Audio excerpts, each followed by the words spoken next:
This is Heather Cooper of Playing with Paper Crafting. I'm an independent Stampin' Up! Demonstrator. I'd like to welcome you to the first episode of Crafty Clues by Heather, short video tutorials on stamping techniques and tools. Today I'm going to show you a simple but effective background technique called faux linen. So let's get started.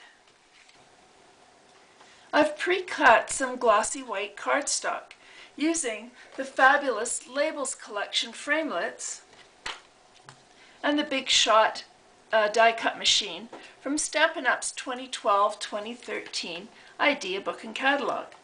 And I've already stamped it with the leaf overlay stamp from Stippled Blossoms, a beautiful two-step stamp set. And I use some Always Artichoke ink.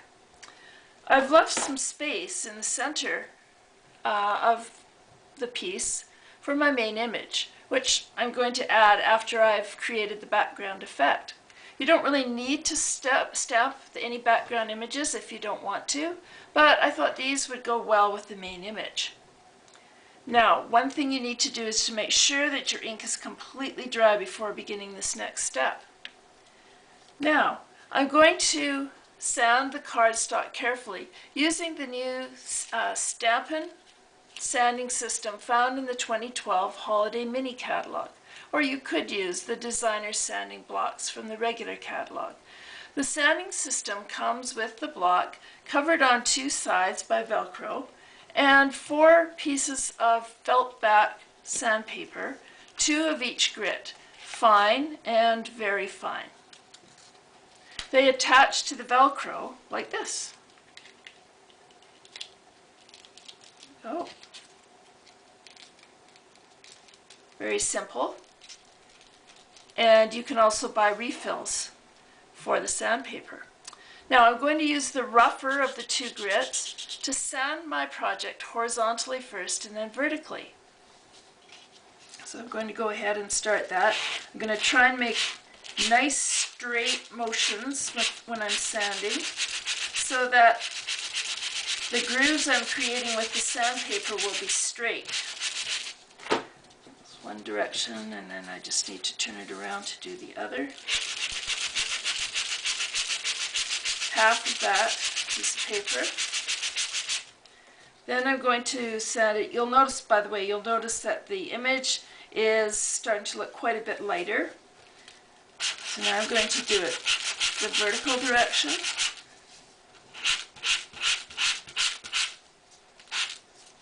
I'll turn it this way, use the sand.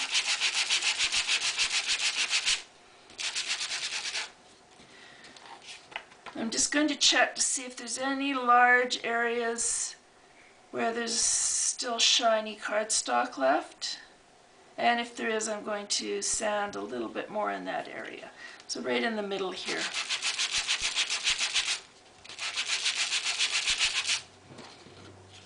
And check again. Looks pretty good.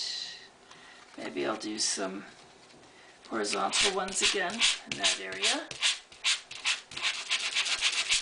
There we go. Okay.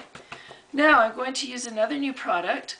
It's called the Coordination Dust Buddy, and I'm going to clean up the dust that I've created using this cloth. It's amazing, just comes right up. I'm just going to give the piece of paper a little bit of a rub too to get the dust off of it.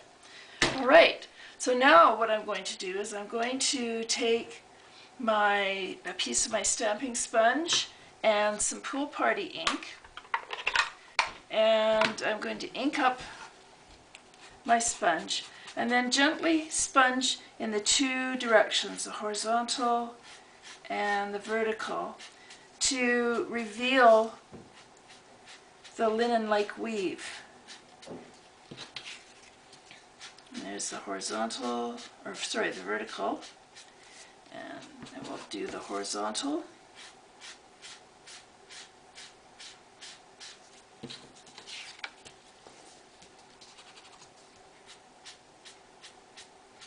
That. And then if you want, you can add a little bit of edging with your sponge just to highlight around the edges.